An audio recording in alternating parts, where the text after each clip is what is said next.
You are listening to Lab Listens.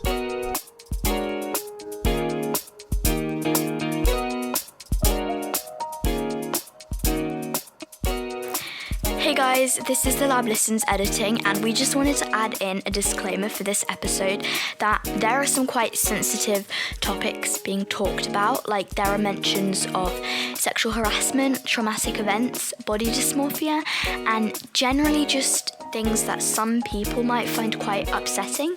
Yeah, and we do not want to make anyone feel uncomfortable, so we are here to make sure that you don't get triggered in any way.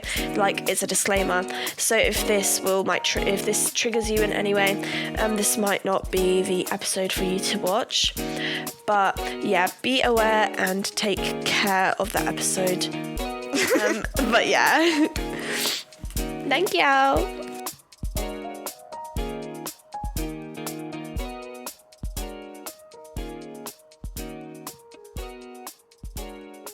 Hey guys, welcome to another episode of Lab Listens. Today we're going to be talking about cyberbullying and prejudice people face online.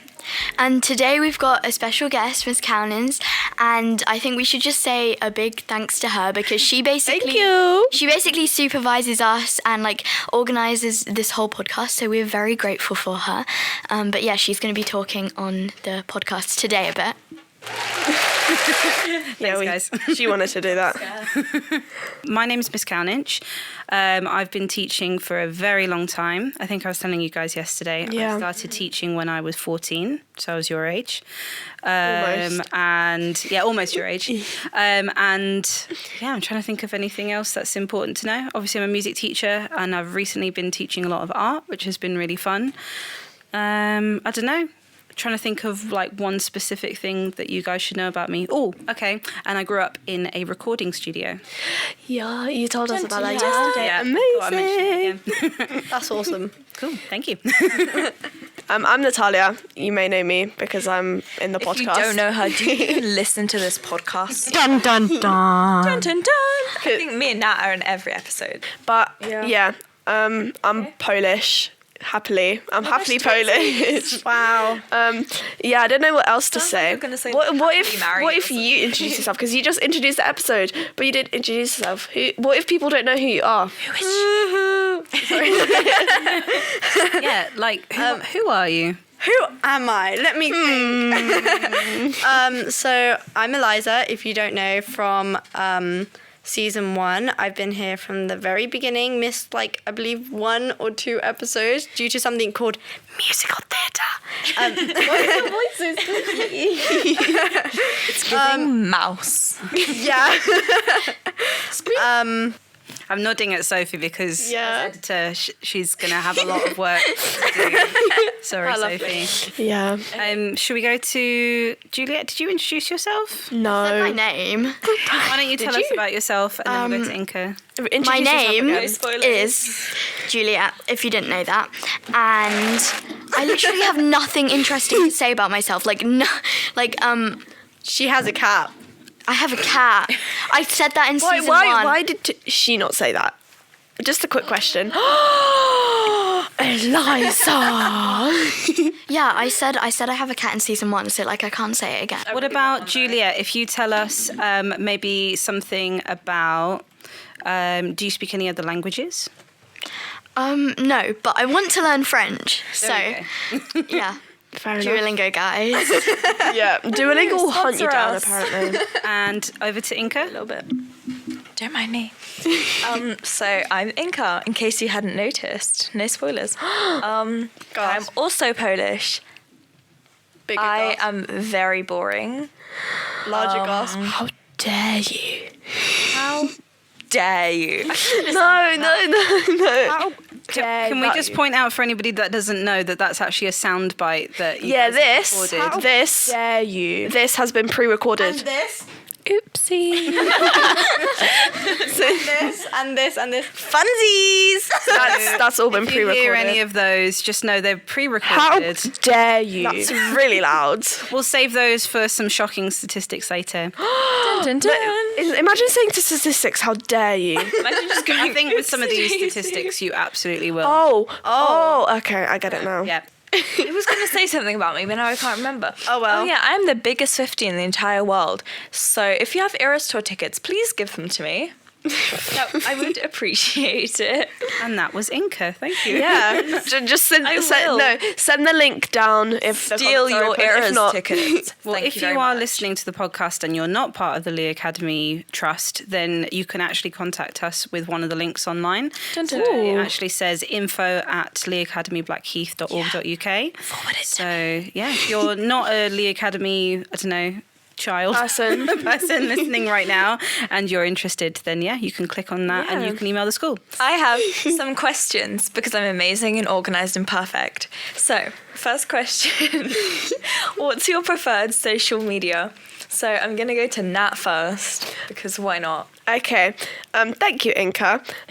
But I don't have a preferred social media. I mean, I do, but like I can't choose between it because I use them all in different ways. I think my top two, I'm going to say my top two. My top is definitely TikTok. It's just addictive because you get new videos every second that are posted, so it always keeps you updated. And also, I feel like Twitter, I don't use it, but like Twitter, I look at other Actually, it's X. Let's not. Deserves that button. Can we just put that on? How dare you? Thank you. X, as people call it. I just look at people's tweets, whatever they are. X's. Yeah, I do think that's basically the point. Yeah, To look at other but I don't post anything because I don't want to. But yeah, those are probably the most two used apps. I think that's very unexpected as like an adult talking to, I don't want to call you a young person. Yeah. As an older person. Youth of the country. Yeah, what Inka said.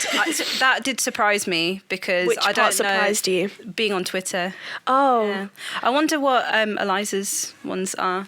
I guess my only and most used social media app is WhatsApp.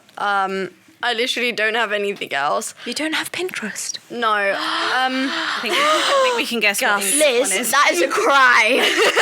Wait, sorry. How dare you? No, how dare you, okay?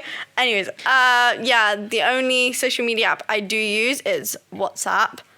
I think another one would be Messengers, but I don't think that counts. I think it does. I guess my favorite social media app would be WhatsApp because most of my friends are on there and I can easily just like contact them. One of the only things I would contact them about is homework. Like literally I'll be like, We literally text each other every day, like, what homework do we have?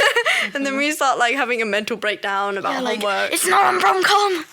And then we're like, should we do it? They didn't post it. Ah! Relatable. Yeah. Totally relate. I have no idea. I mean, I do. Totally relatable. I do sometimes forget to post it on Bromcom. I know you're all listening out there saying I knew it, but I'll admit it. I do often forget. How dare you? How dare you? Yeah, How is fair. dare you? That is fair. Sorry, Eliza, I didn't mean to cut you off at the end. Oh, no worries.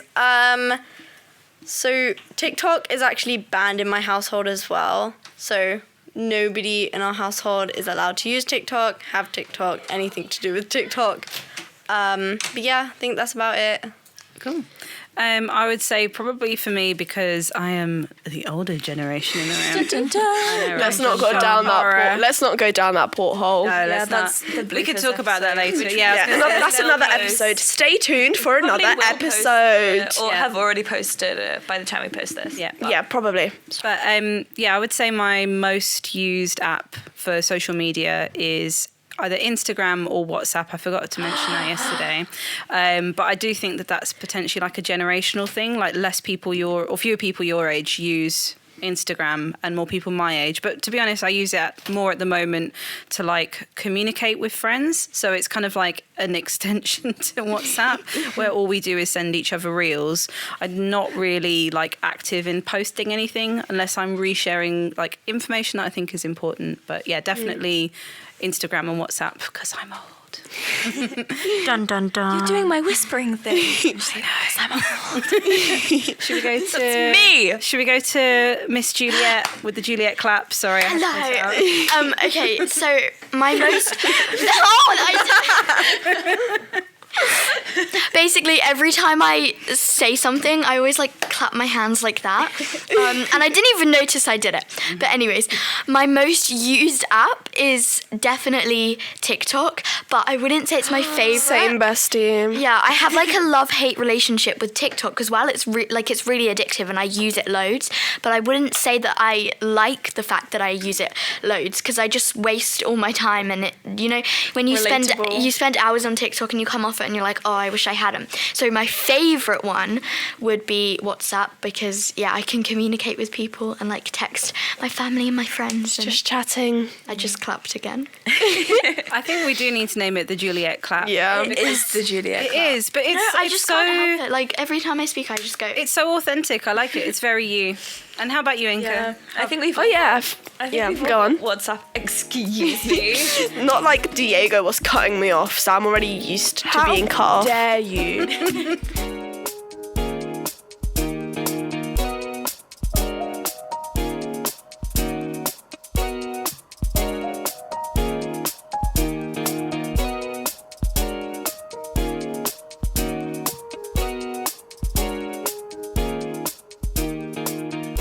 I think we all have WhatsApp in common. I think everyone uses it. I use it a lot.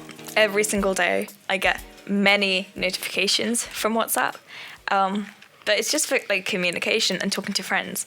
But I think I'm distracting everyone on the podcast that's listening from the fact that I spend my entire life on Pinterest. I think we knew that from the beginning. My entire life. Pinterest, I love you. Pinterest, Sponsor us. I my God, love you. I think if you asked Pinterest me is at the best 16, thing ever. I would have said exactly the same thing because I loved, like, I don't know, I always wanted to be a music teacher, but I did think for a time, because I love playing The Sims, that I might go into design and then realised that actually was really I challenging. use Pinterest for a lot. So more so than you design. so you got your dream job. For everything. Oh yeah, I knew I wanted to be a music teacher when I was 8 years old. Damn. I changed my decision. I wanted to be a teacher, flight attendant, everything. You name it, I wanted to be it. I think it's good to have like your options open because as much as I know I was in a way quite privileged that I knew what I wanted to do, but I don't know I don't know anybody what I else. wanna do. I don't know anybody else that knew that, and I might change my career when I'm older. I might do something different. I don't know. Don't leave us until we leave. Yeah. Okay, we miss. don't want you to leave. Miss. Okay, give us a promise. If we are in year 11 and we go on to college or sixth form, you will then pursue what you want, but you have to stay. You have to stay here until no matter we how go. much you hate it. I can't make with us. girls, I can't make you any promises, but I can promise to cherish. Dare you? I can promise to cherish that you're asking me to promise, and that is really sweet. And no matter where I am in the world, I think I will always listen to this podcast. I mean, I must be your top listener as it is, which is crazy because Shout out, Miss Kalnins. Thank you. I know I already do a lot of the editing, so I listen. Sorry. But I then go home and listen to it again. It's very embarrassing. I send it to my mum. My mum listens to it as well. Shout out to Maggie Kalnins. So yeah, Same with my mum. Shout out Maggie is Amelia. such a Shout out my It's a mum. pretty name, isn't it? Yeah, but my mum's been listening as well. She enjoyed hearing about Leo and the pasta. That was cool. Oh. Yeah, I mean, Italian family. Yeah. We obviously had to, appreciate the pasta. Second question. How much time do you spend on social media? So if you don't know, you can check your phone. Even though that is absolutely unacceptable. Who's going to go first? I'm going to have to check. Can I go? Because I already have it set up. I think I do. I don't know. Okay, to be honest, I haven't actually got Pinterest on my phone. I use it on my iPad because I would have it on my phone. But first of all, I'm running out of space because of all the pins that I saved. And second of all, I don't want to be on Pinterest when I'm on the bus or when I'm walking to school because I know that if I had it on my phone, You would I get would distracted. have no friends because it just...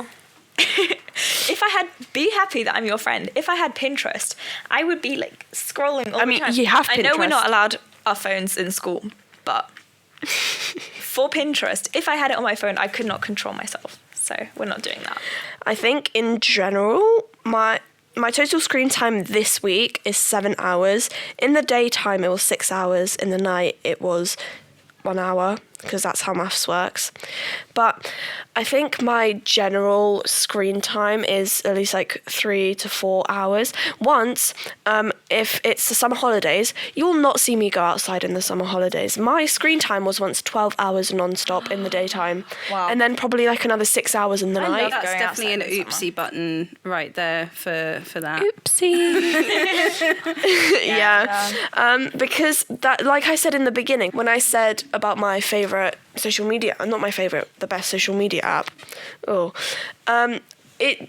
everyone posts every second, and they post all the trends, and people would want to see the trends to see how other people would do it. And then another trend goes on, like one trend, and then it dies a week later, and then you got a new one.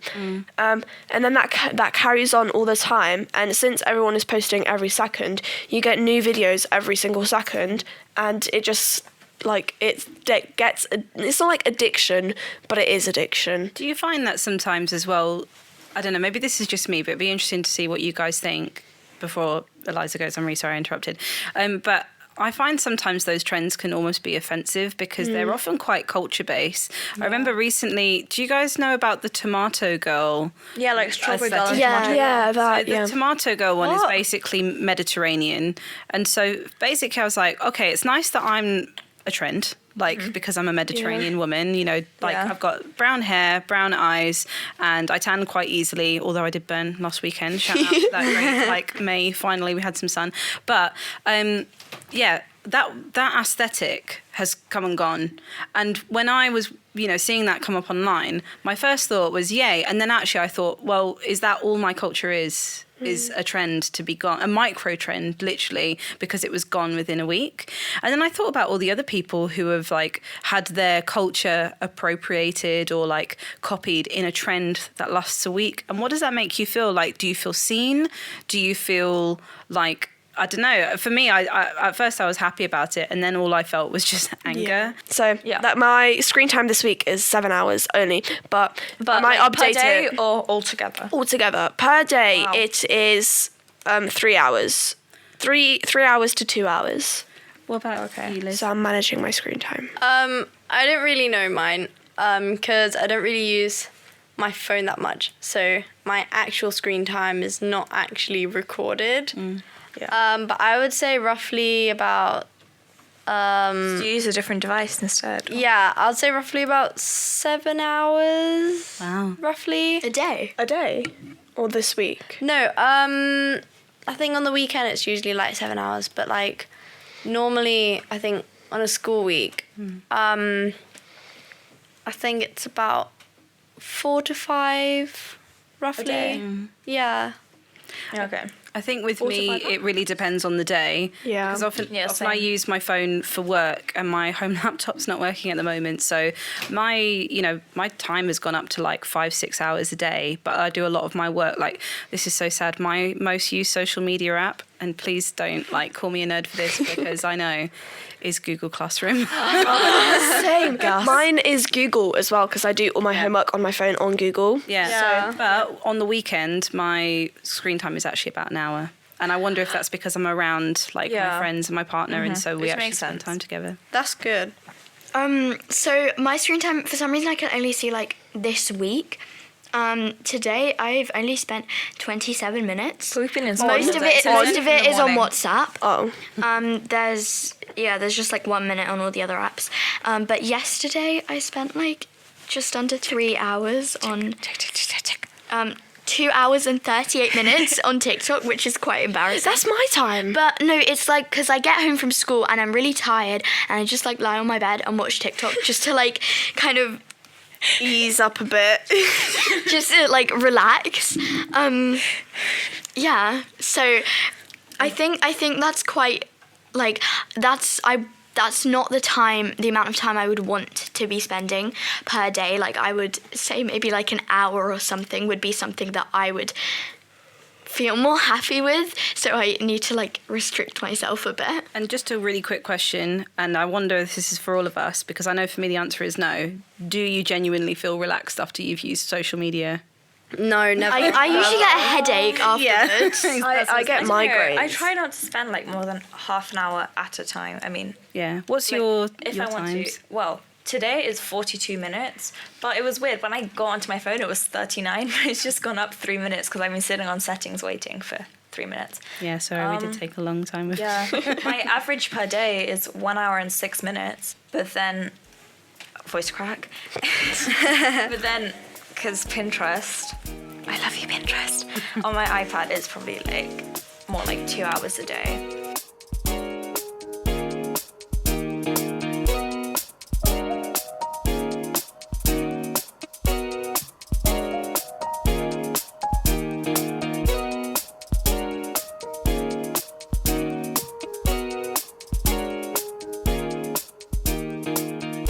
What is the definition of cyberbullying?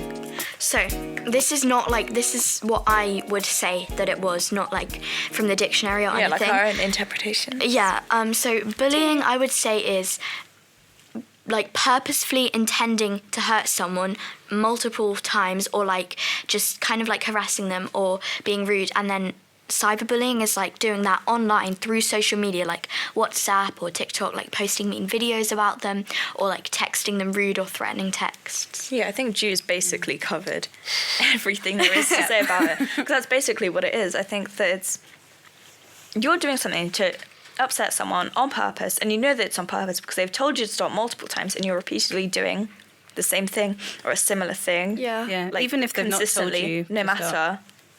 If you know that it's hurting them, or if they've told you that it's hurting them, but you're still doing it, that's bullying. So I feel like a lot of people think that it's got to be like physical, but it can be verbal, it can be like emotional, it can be social, it can literally be like leaving someone out. Or Yeah. that can classify as bullying if you're doing it like on purpose. If you're doing it accidentally, of course, I think you should just pay attention, especially if they've told you. But that's what bullying is. And then cyberbullying, as Ju said, is doing that online. That can be on like WhatsApp. It doesn't have. It can be like direct message. It doesn't have to be like public on social media. But yeah, we need to find the dictionary definition of cyberbullying. I think we can. Oh, sorry. I think Liz has it. So Yeah, I do have it. I'm so prepared, guys. So the dictionary actually states that cyberbullying is the use of electronic communication to bully a person, typically by sending messages of an intimidating or threatening nature. yeah, I think Basically exactly what Juliette said. Yeah, well done, Ju. Just in her own words. Let's just give Ju a big round of applause. my voice. Obviously, you guys don't have to share this, but have you ever been cyberbullied? Obviously, only if you want to share. If it's too personal, don't. So I know you can't see this, but shall we just let's raise our hands, and then we can say how many people of us raised our hands. So I think that's pretty much all of us, which isn't great. Arguments that happen online, is that cyberbullying? Like if the other person starts it, or the other person starts being mean to you when you haven't done anything. So If that like starts an argument. I'm going to take this one because I think, as like maybe an older person, I can kind of give like a, I don't know, I'm going to put in quotations, older and wiser answer. That's a Taylor reference. Thank you. She Well, says that in one of her songs. yeah, Almost. That is definitely why I said it. So what was I going to say? Yeah. So an argument is perfectly natural because not everybody agrees. However, when it goes online and the intent, as you said, Juliette, earlier, is to cause harm, then it turns into bullying, because an argument can be a disagreement that where two people have, you know, very differing beliefs and they discuss that. But an argument does not need to cause harm. You know, I can disagree with people all the time and do it respectfully and politely. Yeah. But one thing that, you know, we teach in this school is obviously if you get given a sanction is not to argue back, because although it is, you know, maybe not intending to be an argument, it's turning into one, and that is not the forum to do it. I also believe that the online forums, like wherever you're doing it, whether it's like Instagram or Snapchat or WhatsApp, and WhatsApp I think is particularly prevalent because people start to do it on groups as well, and then they screenshot and they share and it gets very messy. So an argument doesn't need to be a form of cyberbullying, but can and often does become a place where it happens. Yeah. Yeah. I mean, Sorry. Sorry, I was just gonna add to that I think if you're like kind of going back and forth, like, you said something to me, oh no I didn't, like you interpreted it wrong, blah blah blah. That's just an argument, and let's be real, we've probably all like done that in our lives before. But then it's when they start bringing in irrelevant things like you're so stupid, like just hypothetically, you're so stupid, friend, blah blah blah, like stuff that is not related to the argument. And then sometimes people will, if you're like having an argument, they'll go and post something on their status, like POV, that one friend that's so annoying, or like post something on their status about them, and it's like taking the argument, like turning the argument into something that is no longer an argument. But it's just, so... But it's definitely, yes. Hello, I'm here multiple times. Okay.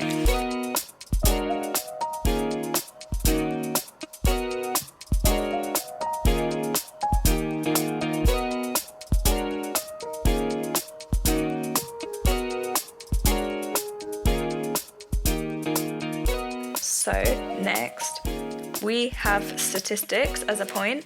So I think we've had some statistics prepared. Mm-hmm. So we can just like quickly read through them. I think Miss Kalnins has some. So the rest of us haven't actually heard them yet. So blind reaction. So I'll start off with an easy one. I say easy.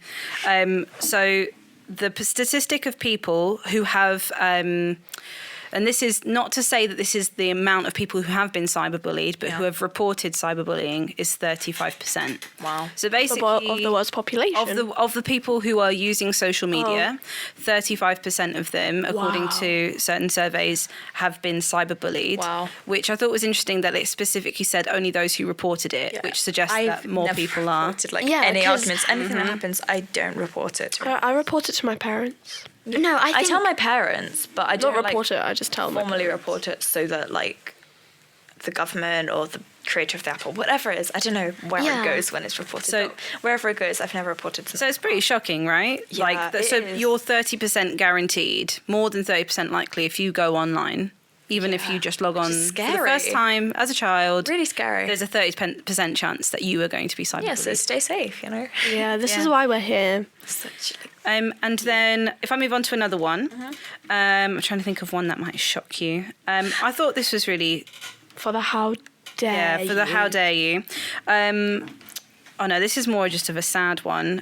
So more than 43% of people delete their posts if they don't think they have enough likes. So don't do that. Unless you don't actually feel like you want to post. If you don't feel like you're pretty enough. If you want to post, be confident in yourself. Yeah. But we also, I think like we can also acknowledge the peer pressure and that people don't want to have a post with only one like hanging out there on their feed, in the abyss of social media. Grayson. Yeah, exactly, as Grayson said, in the void.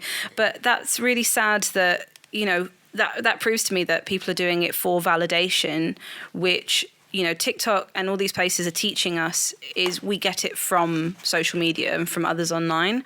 Yeah. But the best, like what I've learned from your podcast in series 1 is that validation is something that you can give to each other through being friends. And for those of you who are not sure what validating means, it basically means, I guess in a way, to make you feel seen, to feel like you're doing something right, that you're good, that you're in a good place. If I feel validated, it's someone saying to me, what you're doing is okay, you are okay, you're a good person. That's great. But to seek that online, that's really difficult. Did you know that 70% of people, after using social media, feel excluded and left out? I mean, I've had that I before. think that's so true How because dare you? the whole idea of groups is just horrible because obviously they can be good. Yeah, you probably know so many people, and if you're making a group, it's impossible to put every single person you know in that group. So there's always some one person who's going to feel excluded, and then groups you might text something on the group like a joke or something, and then everyone makes. Everyone says that joke, knows the joke, and then the one person who wasn't on the group then doesn't know it. The whole idea of a group is just kind of messed up. Yeah. And then obviously they can be great, they can be really fun to hang out with your friends and stuff. Yeah. But they can be used taking care, I guess, to make sure that you're not leaving anyone out, or at least purposely. And then if you find out that you do, you amend that, because obviously you can accidentally like forget to add someone to the group, or you don't have their number, or whatever it is, but just to make sure that you try to include them, so don't do it purposely. Absolutely. That really shocks me, that one. Yeah. One other thing that I was thinking about was after the last episode with Mr. Morrison and in pointing out that a lot of social media is kind of, well, I don't know how to describe it, but basically it does seem that it's quite targeted towards young people and women especially, and a lot of the abuse that is also faced online, I found out, is often targeted towards women. And obviously as, you know, young women yourselves, that, you know, puts us all in, I mean, I think everybody in this room, you know, means that we are all targeted more, not just by the social media industry, but by people who just are existing online. Yeah. It's almost the culture now is to troll each other. Yeah. And that it's almost more acceptable, or it gets left unchecked more if you are a woman. And I think that's really shocking and something that a lot of people need support on. And, you know, that's why I think this podcast is great, because, you know, charities like support, because it is real. It's completely real. And I think that's what this is doing, is validating that you are not the only ones out there who experience this. If you know, we've got 1, 2, 3, 4, 5, 6, 7 women sat in this room today. I hope that's okay to introduce the like sound engineers and in the background. But you know, the fact that, you know, as one room, we are all more likely to be targeted. I think that's really shocking. So that brings me on to the final question. Who is most vulnerable to cyberbullying? I guess that's kind of been answered a little bit with Miss Kalnins's point. But yeah, I think it's safe, to be honest. I think it's people who aren't aware of the dangers of social media. Like, if you just go into social media not knowing how, the statistics Miss just told us, it was really shocking to see. And if you don't know that you can get bullied, harassed, like sexually abused or whatever through social media, then there can be terrible consequences. Yeah, And if you're not aware of, like, if someone you don't know messages you on social media, that's weird, that's a big red flag, and you might message them back. It's just, I think it's important to, like, make people around you aware of the consequences of social media, because then they can be less vulnerable to it. Yeah, does anyone else have anything to say? Not really. I think you guys covered everything. I mean, just to add one last thing, I do think that, as Juliette said, people who are more vulnerable, that could be for a variety of different reasons. So that could also be LGBT plus people are often far more in line to be targeted by cyberbullying. Liz is just showing me now that girls are far more likely than boys to be victims and perpetrators. That's interesting. And perpetrators of cyberbullying. So it's potentially a cultural thing. About half of LGBT plus students have experienced. That's absolutely shocking. Like, you're half. So out of 2 people stood in the room who identify as LGBT, they are, like, one of them will definitely. That is shocking. Statistically. Yeah. That like also puts pressure on people who may be part of the community to, like, not want to come out, or like to be scared to come out because they don't want to get bullied, they don't want to get, like, made fun of. And I've heard people, like, vent about before, or like talk about, like, I don't know if I should come out, I don't know if I should come out to my friend, to my class, because, like, the consequences can be scary. And I think it is aware that, like, you can get bullied. It's common, especially for communities like that. And I've seen it on my FYP, so many homophobic posts, and it's just and, like, not just homophobic, like racist, misogynistic, like, all just really like, I don't know what to say, I don't know how to describe, really just like rude and horrible posts that make people feel not good and, like, not valid. And very insecure as well. And you can also see this, I don't want to be, like, weird or anything, but I would normally see this stuff a lot in schools, mainly, even though the teachers are trying to, like, prevent it and stop it. People love to do it under the radar, and they just love to make people feel really insecure about themselves. On the LGBT plus front, I think also it discourages people, like Inka was saying, from coming out, even if it's not targeted at them. So, you know, one of the reasons it took me so long to come out as pansexual to my parents is that basically, well, first of all, I didn't know because on TV and media, people who were portrayed, especially in the 90s and the early 2000s when I was growing up, for example, I don't know, Friends, the show Friends, it's a very narrow range of what it shows of what an LGBT plus person might look like. Obviously, LGBT is hugely varied in itself, like from one identity to another. But those people didn't look like me and they didn't behave like I did and I didn't identify. And so when I was experiencing my kind of, questions about who I was, first of all, I was never represented. So I didn't even question that I wasn't heterosexual. And then, sorry, I just knocked my microphone. And then when I did start to understand that, again, it took me a really long time because although I wasn't targeted directly all the time at school, although there was a lot of homophobic language, you grow up with phrases like "that's so gay," and it's just literally still every day. Exactly, It's horrible. and I still hear it today, and I hear it with students, I hear it with adults, I hear it all the time. And one of the reasons I didn't want to come out was for fear that I would experience that, and also I'd seen other people online being bullied. So, if we're just even talking about your sexuality and who you're attracted to, people are diminishing who they are as a person and shrinking themselves and their personality for fear of being ridiculed online. And that scares me so much because if you just think in this room, we've got so many brilliant minds, and imagine all of you are under the pressure of social media to shrink who you are. So how much are you losing of yourself every day because of the pressures of social media? And alternatively, if none of us were on social media, what could our stories have been without? Would it be different? Would we be different people, or at least would we be more ourselves if we weren't always online?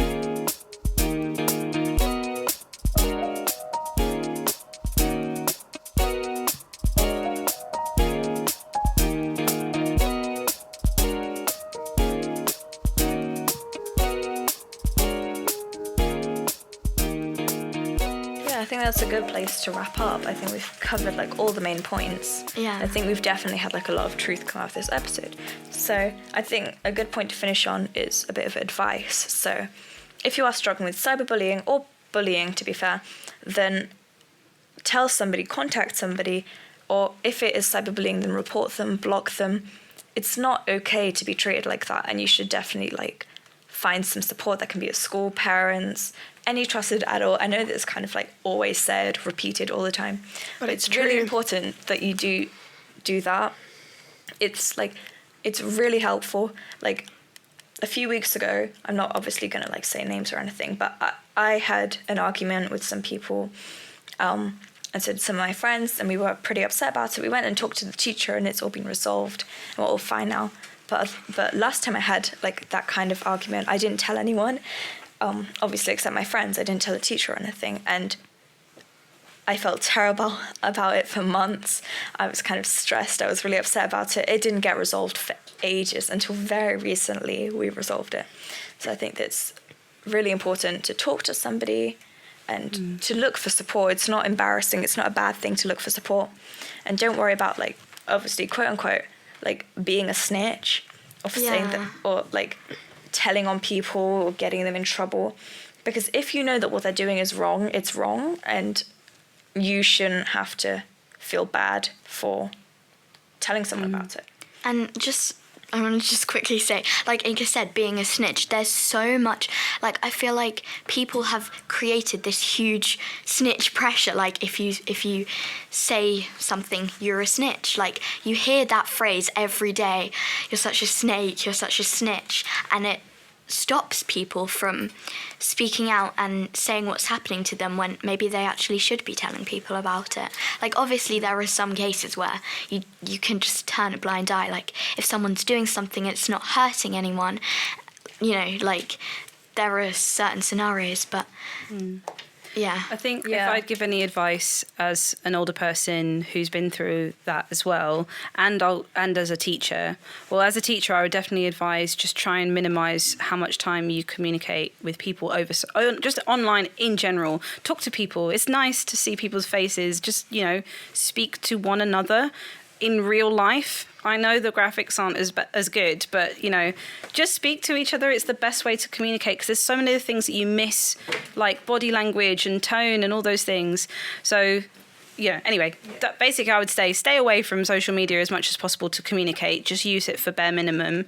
And also, as much as perhaps a teacher can't do anything, they can't remove posts, they can support you by, if this has really given you quite a lot of trauma, for example, some people find it very traumatic, some of the things that happen to them online, then the teacher at least can put you in contact. So, you can, ask a teacher to at least, maybe direct you to someone who might be able to support you, although a teacher might not be able to help directly.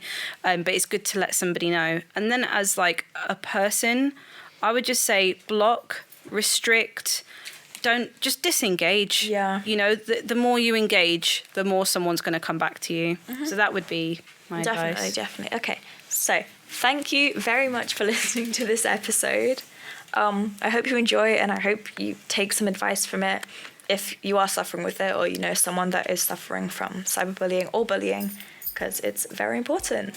So, yeah. Bye. I didn't know my bye sounded so weird. It was like, bye. Bye, guys. Sign us off with a clap.